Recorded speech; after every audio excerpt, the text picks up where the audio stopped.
Bismillahirrahmanirrahim. Untuk pertemuan ketiga kita adalah pembahasan terkait dengan tugas proyek yang dimana nanti akan dibentuk kelompok sesuai dengan yang sudah dibagi dan nantinya akan dilakukan setiap progresnya per pekan. Nah, ketentuannya seperti apa untuk tugas proyek ini?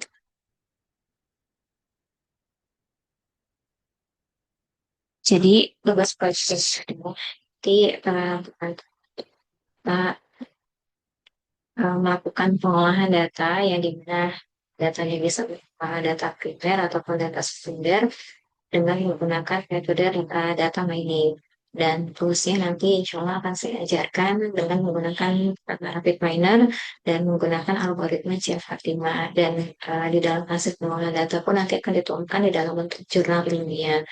Dan data yang akan digunakan, teman-teman bisa mengambil dari data sekunder yang sifatnya publik dan resmi, itu bisa dari BMKG, kegel.com, ataupun data jakarta.go.id, ataupun yang lainnya.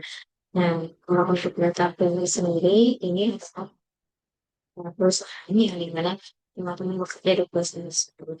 Dan data diambil dari, bisa juga mengambil dari platform media sosial, sentimen analisis. Dan ini yang yaitu Cirrus ini.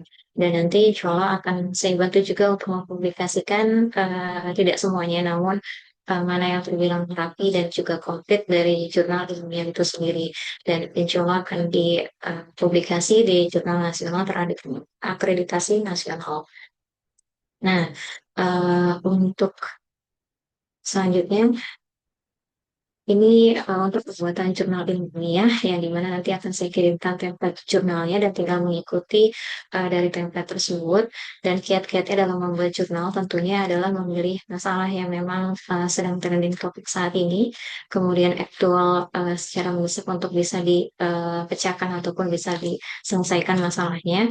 Dan yang kedua adalah menentukan metode. Nah, ini kan metodenya sama ya dengan menggunakan algoritma C45 untuk datanya dan kemudian menjabarkan pembahasan mengikuti dari latar belakang masalah yang sudah diangkat dan juga menentukan kesimpulan berdasarkan hasil penelitian. Untuk plagiatnya maksimal adalah 25%, tapi lebih aman adalah di angka 20%.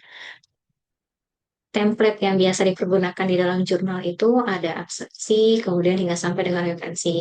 Namun abstraksi itu semua keyword terakhir saja dikerjakan ya. Namun untuk pendahuluan terlebih dahulu gitu, pendahuluan metode penelitian, hasil dan pembahasan, kesimpulan dan referensi. Ini akan lebih lanjut saya jelaskan di video yang selanjutnya. Dan selanjutnya saya mau coba tampilkan untuk contoh dari jurnal yang ada beberapa gitu ya. Kemudian untuk melihat ataupun mencari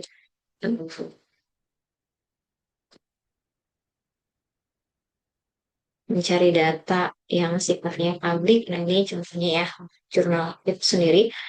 Misalkan ada analisis dari tingkat pengangguran berdasarkan kualifikasi wilayah provinsi di tahun 2024 dengan menggunakan metode algoritma C45. Selanjutnya, nah ini untuk prediksi banjir bisa melihat juga di BMKG gitu ya, website BMKG. Dan ini wilayahnya hanya ruang lingkupnya di Kota Pontianak, sama dengan menggunakan algoritmanya yaitu decision tree CF5.